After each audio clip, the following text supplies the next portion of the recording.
Hello, അപ്പോൾ എല്ലാവർക്കും ഒരിക്കൽ കൂടി എൻ്റെ യൂട്യൂബ് ചാനലിലോട്ട് സ്വാഗതം. അപ്പോൾ ഇന്നത്തെ വീഡിയോ എന്താണെന്നറിയോ, എളുപ്പത്തിൽ പെട്ടെന്ന് ഉണ്ടാക്കാൻ പറ്റുന്ന ഒരു ബീഫ് മന്തിയുടെ റെസിപ്പിയാണ് കേട്ടോ. ആക്ച്വലി ഞാനിത് വീട്ടിൽ പ്രിപ്പയർ ചെയ്യുന്ന സമയം ഇത്ര എളുപ്പമായിരിക്കും ഇത് ഉണ്ടാക്കാമെന്ന് എനിക്ക് അറിയില്ലായിരുന്നു.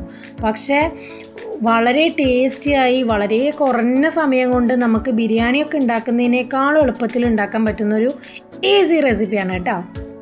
ഇതിനായിട്ട് നമുക്ക് ആവശ്യമുള്ള സാധനങ്ങൾ എന്താണെന്നറിയോ, ഒരു സവോള ചോപ്പ് ചെയ്തത്, അതേപോലെ തന്നെ ഒരു ടൊമാറ്റോ ചോപ്പ് ചെയ്തത്, അതേപോലെ ജിഞ്ചർ ഗാർലിക് ക്രഷ് ചെയ്തെടുത്തത്, കുറച്ച് പച്ചമുളക്, പിന്നെ നമ്മുടെ സ്പൈസസ് പട്ട, അതേപോലെ പെരുംജീരകം, നല്ല ജീരകം, മല്ലി, പിന്നെ ഡ്രൈ ലെമണും കൂടെ കേട്ടോ. അപ്പോൾ ഞാനിന്നത് പ്രിപ്പയർ ചെയ്യാൻ പോകുന്നത് അടുപ്പിൽ തന്നെയാണ്. എനിക്ക് എപ്പോഴും ബിരിയാണി ആണെങ്കിലും എന്ത് ഫുഡാണെങ്കിലും അടുപ്പിൽ വെക്കാൻ ഭയങ്കര കംഫർട്ടാണ് കേട്ടോ.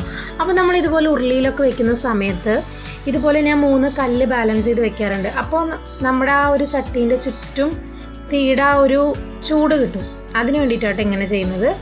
അപ്പോൾ നമ്മളിത് അടുപ്പിൽ ചട്ടിയൊക്കെ വെച്ച് കൊടുത്തു, സൺഫ്ലവർ ഓയിൽ ഒഴിച്ച് സ്പൈസസ് ഒക്കെ ഇട്ട് കൊടുക്കുക. അതേപോലെ തന്നെ സവോളയും പച്ചമുളകും ജിഞ്ചർ ഗാർലിക് ക്രഷ് ചെയ്തതും അതേപോലെ തന്നെ ടൊമാറ്റോ എല്ലാം പാടെ ഇട്ട് നന്നായി അതൊന്ന് മൂപ്പിച്ചെടുക്കുക. അപ്പം നമ്മളത് ചെറുതീയിലൊന്ന് നന്നായി മൂപ്പിച്ച ശേഷമാണ് പിന്നെ അടുത്ത പരിപാടികൾ നോക്കേണ്ടത് കേട്ടോ. അപ്പം നമ്മളിപ്പോൾ ഇവിടെ 1/2 കിലോനോളം അരിയാണ് എടുത്തിരിക്കുന്നത്. അപ്പം ഞാനിവിടെ ബീഫിൻ്റെ സ്റ്റോക്കില്ലേ, അത് തന്നെയാണ് നമ്മൾ റൈസ് കുക്ക് ചെയ്തെടുക്കാനായിട്ട് യൂസ് ചെയ്യുന്നത് കേട്ടോ. അപ്പോൾ ഈ ഒരു പാത്രത്തിന് ഒരു പാത്രമാണ് അരി ഉണ്ടായിരുന്നത്. അപ്പോൾ ഞാനിതിൽ ഒരു പാത്രം ബീഫ് സ്റ്റോക്കും പിന്നെ ഒരു പാത്രം വെള്ളമാണ് എടുക്കുന്നത് കേട്ടോ. എന്നിട്ട് അതൊഴിച്ച് നന്നായി അതൊന്ന് ബോയിലാവാൻ വേണ്ടി വെയിറ്റ് ചെയ്യുക. അതിൽ ഡ്രൈ ലെമണും കൂടെ ഇട്ട് കൊടുക്കുക കേട്ടോ. അയ്യോ, ഒരു കാര്യം പറയാൻ മറന്നു, ഞാനൊരു മാഗി ക്യൂബ് കൂടെ അതിൽ ഇട്ട് കൊടുക്കുന്നുണ്ടായിരുന്നു കേട്ടോ. ഞാനത് സ്കിപ്പ് ചെയ്തതാണ് പറയാനായിട്ട്. അപ്പോൾ നമ്മളതിൽ ആവശ്യത്തിന് ഉപ്പൊക്കെ ഇട്ട് നമ്മളതൊന്ന് ബോയിൽ ചെയ്യാൻ വെക്കുകയാണ്. ആ സമയം ഞാൻ കുറച്ച് പാത്രങ്ങൾ കഴുകാണ്ടായിരുന്നു, അതൊക്കെ ഒന്ന് കഴുകിയെടുത്തു കേട്ടോ. അപ്പോൾ ഇതാ നമ്മുടെ ആ വെള്ളമൊക്കെ നന്നായി ബോയിലായി വന്നിട്ടുണ്ട്. ആ സമയം നമ്മൾ കുതിർത്തി വെച്ച അരി ഞാൻ അതിലോട്ട് ഇട്ട് കൊടുക്കുകയാണ്. അതും പറയാൻ മറന്നു, ഞാൻ ഈ ഒരു ബാസ്മതി റൈസ് ഞാൻ ഒരു 1 hour ഞാൻ കുതിർത്തി വെച്ചിട്ടുണ്ടായിരുന്നു കേട്ടോ. അപ്പം നമ്മൾ അരിയൊക്കെ ഇട്ട് അത് മൂടി വയ്ക്കുക. ആ സമയം ഞാൻ ബീഫ് പ്രിപ്പയർ ചെയ്യാനായിട്ട് വെളുത്തുള്ളി ഇഞ്ചി സൈഡിൽ കൂടെ അരിഞ്ഞുകൊണ്ടിരിക്കുകയാണ് കേട്ടോ. അപ്പോൾ ഇതാ ഒപ്പം ഞാനിതാ റൈസും കൂടെ ഞാൻ മാനേജ് ചെയ്തിട്ടുണ്ട്. അങ്ങനെ നമ്മളിതാ ജിഞ്ചർ ഗാർലിക് ക്രഷ് ചെയ്തെടുത്തിട്ടുണ്ട് കേട്ടോ. അപ്പോൾ നമ്മുടെ റൈസ് ഏറെക്കുറെ സെറ്റായി വരുന്നുണ്ട്. അപ്പോൾ നമ്മൾ തീയൊക്കെ ഒന്ന് ബാലൻസ് ചെയ്ത് കൊടുക്കണം. കാരണം ഒരുപാട് കത്താനും പാടില്ല, എന്നാൽ തീ ഒരുപാട് കുറയാനും പാടില്ല. ആ ഒരു അളവിലേക്ക് നമ്മൾ എത്തിച്ചു കൊടുക്കുക. അപ്പോൾ നമ്മൾ അത് ചെറുതീയിലിട്ട ശേഷം ഞാനിത് ഇവിടെ വന്ന് ബീഫിനുള്ള സവോളൊക്കെ ചോപ്പ് ചെയ്തെടുക്കുകയാണ് കേട്ടോ. അപ്പോൾ ഇതാ നോക്കിക്കുക, നമ്മുടെ മന്തി റൈസ് ഓൾമോസ്റ്റ് ഇവിടെ സെറ്റായി വന്നിട്ടുണ്ട് കേട്ടോ. ആക്ച്വലി നമ്മൾ പുറത്തുനിന്നൊക്കെ മന്തി മേടിച്ച് കഴിക്കുമ്പോൾ അതിൻ്റെ ഒരു ഷെയ്ഡ് എന്ന് പറയുന്നത് ഒരു റെഡിഷ് ടൈപ്പ് ആയിരിക്കും. അപ്പോൾ ഞാൻ ആ ഒരു കളറ് കിട്ടാനായിട്ട് 2-3 ഡ്രോപ്പ് റെഡ് കളറും കൂടെ അതിൻ്റെ മുകളിലോട്ട് ഇട്ട് കൊടുക്കുന്നുണ്ട് കേട്ടോ. അപ്പോൾ ആക്ച്വലി വേണമെങ്കിൽ നമുക്കിത് ഒഴിവാക്കാവുന്നതേ ഉള്ളൂ, എന്നാലും ഞാനത് ഇട്ട് കൊടുത്തു. എന്നിട്ട് അതിന് നടുഭാഗത്തായിട്ട് ഒരു സ്റ്റീൽ ഗ്ലാസ് വെച്ച് കൊടുക്കുക. അതിൽ 2 പീസ് കനലും കൂടെ ഇട്ട് കൊടുത്ത് സൺഫ്ലവർ ഓയിൽ ഒഴിച്ച് അതൊന്ന് പുകപ്പിച്ചെടുക്കണം.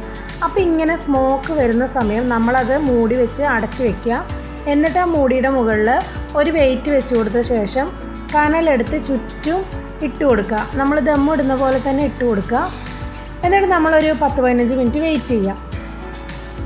പിന്നെ ഞാൻ അടുപ്പിൻ്റെ ഭാഗമൊക്കെ നല്ലോണം ക്ലീൻ ചെയ്ത ശേഷം നേരെ ബീഫിൻ്റെ പരിപാടിയിലോട്ട് പോയി കേട്ടോ. സാധാരണ നമ്മൾ ചിക്കൻ മന്തിയൊക്കെ വെക്കുമ്പോൾ ചിക്കൻ റൈസിൻ്റെ മുകളിലിട്ടിട്ട് സ്മോക്ക് ചെയ്തെടുക്കലാണ് പതിവ്. പക്ഷെ ഞാനിവിടെ ബീഫ് അങ്ങനെ ചെയ്തില്ല. കാരണം ബീഫിനൊരു ഡിഫറെൻ്റ് ആയിട്ടുള്ളൊരു ടേസ്റ്റ് ആയതുകൊണ്ട് ഞാനത് സെപ്പറേറ്റ് ഡ്രൈ റോസ്റ്റ് ചെയ്തെടുക്കാമെന്ന് വിചാരിച്ചു കേട്ടോ. അപ്പോൾ ബീഫ് മന്തി വെക്കുമ്പോൾ ബീഫിൻ്റെ സ്റ്റോക്ക് യൂസ് ചെയ്തതുകൊണ്ട് നമുക്ക് ആ ഒരു ബീഫിൻ്റെ ആ ഒരു ടെക്സ്ചർ ആ മന്തിക്ക് കിട്ടുകയും ചെയ്യും. അങ്ങനെ ഇപ്പോൾ ഞാനിതാ ബീഫിനുള്ള പ്രിപ്പറേഷൻസിലാട്ടോ. അതിപ്പോൾ എല്ലാവർക്കും അറിയുന്ന പോലെ തന്നെ എണ്ണ ഒഴിച്ച് ചൂടായ ശേഷം നമ്മൾ സവോളയും ജിഞ്ചർ ഗാർലിക് ക്രഷ് ചെയ്തതും ടൊമാറ്റോ പച്ചമുളക് ഇതൊക്കെ ഇട്ട് നന്നായി മൂപ്പിക്കുക. പിന്നെ നമ്മുടെ സ്പൈസസ് ആഡ് ചെയ്ത് കൊടുക്കുക. ഞാനിവിടെ ആഡ് ചെയ്ത് കൊടുത്തിരിക്കുന്നത് മല്ലിപ്പൊടി, മുളക് പൊടി, മഞ്ഞൾപ്പൊടി, അതേപോലെ തന്നെ കുറച്ച് ഗരം മസാല.